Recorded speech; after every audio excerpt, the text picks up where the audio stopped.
Donc un petit rebriefing sur les événements récents dans Fairy Tail Zero. Certains d'entre vous m'avaient demandé de faire un rappel sur les événements qui étaient survenus dans le spin-off de Fairy Tail. Donc du coup aujourd'hui je reviens pour vous dire une nouvelle que Mashima a publiée il y a quelques jours sur son Twitter, disant qu'en fait les événements dans Fairy Tail normal qui allaient suivre étaient liés de très près avec ce qui allait suivre également dans Fairy Tail Zero.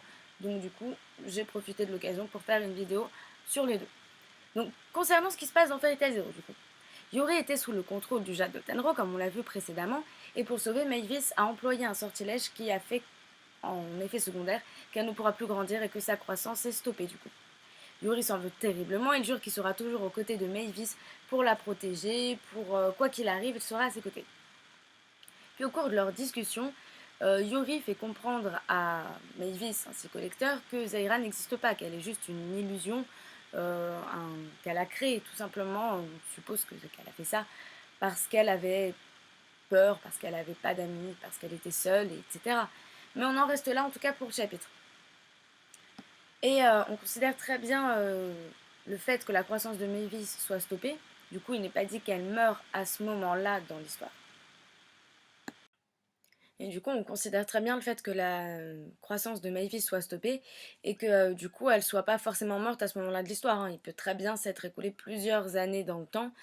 Parce que d'ailleurs, la question de savoir pourquoi son corps est conservé dans cette espèce de cristal afin de former l'humaine histoire, c'est toujours un mystère.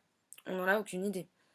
Honnêtement, j'aime bien la tournure que prend le spin-off. Je trouve que ça diffère pas mal de Fairy Tail, enfin, au niveau d'ambiance, au niveau euh, oui, au niveau de l'ambiance, tout simplement. C'est très différent, mais je préfère ce qu'on a dans Fairy Tail Zero au final.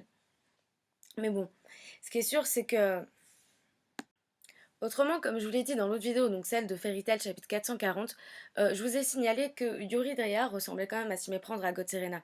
Mais ils n'ont pas du tout le même âge. Enfin, du moins, Yuri Dreya serait censé être beaucoup plus vieux, avoir l'âge au moins des autres Jishgar, par exemple. Donc ce serait pas logique. Mais God Serena est pourtant jeune et à peu près le même âge que Yuri dans Fairy Tail Zero. Donc est-ce que par exemple il y aurait la possibilité que Yuri Dreya aurait, afin de tenir sa promesse envers Mavis et de rester près d'elle pour la protéger quoi qu'il arrive, décidé de devenir, ah oui là je te parle dans les théories les plus folles, pardon, aurait décidé de conserver sa jeunesse d'un moyen X ou Y, aurait conservé la jeunesse de Mavis dans le cristal, pour au final un jour, pourquoi pas, tenter de la ramener et de la refaire grandir, et ils auraient eu une belle vie tous les deux si lui aussi était resté éternellement jeune. Vous voyez ce que je veux dire? Mais bon, d'un autre côté, ce serait pas forcément logique, puisque lui-même, Yuri Dreyar, est censé avoir eu des enfants, donc Makarov. Alors il y aurait aussi la possibilité très folle que Mavis ait pu avoir un enfant avec Yuri Dreyar. Ce qui semblerait étrange, selon vous. Mais je vous ai dit, je pars dans les théories les plus folles, mais si ça vous éclate, tant mieux. Moi, ça m'éclate.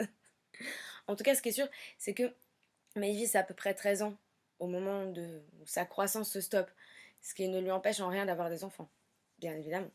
Après, allons savoir ce qui se passe. Peut-être que Makarov serait parti, il protégerait l'humaine histoire, les ténèbres de Fairy Tail, mais à la fois sa lumière, conserver le pouvoir de Mavis, conserver aussi sa vie, son éternelle jeunesse, afin un jour de trouver un moyen de lui rendre une vie normale. Mais bon, Mavis est censée être morte puisque son fantôme se balade. Alors cette théorie peut perdre tout son sens. Mais peut-être après qu'il y a quelque chose sur le clonage. Allons savoir, on voit du clonage dans Naruto, pourquoi ne pas en voir dans Fairy Tail? Enfin voilà toutes mes théories les plus folles sur l'humaine histoire. Enfin, en tout cas ce qui est sûr, c'est que pour le moment, Fairy Tail Zero nous fait quand même nous demander quatre choses précisément.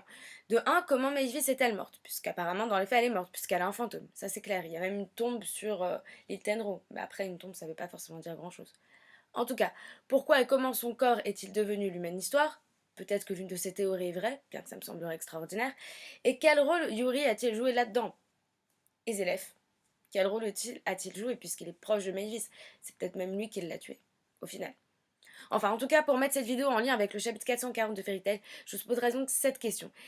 Qui est finalement God Serena? Est-ce que vous pensez qu'il s'agit vraiment d'Yuri? Réellement? Est-ce que vous pensez que les théories folles que je viens de vous annoncer peuvent se trouver être vraies? Et du coup, on apprendra quelque chose sur l'humaine histoire? C'est possible.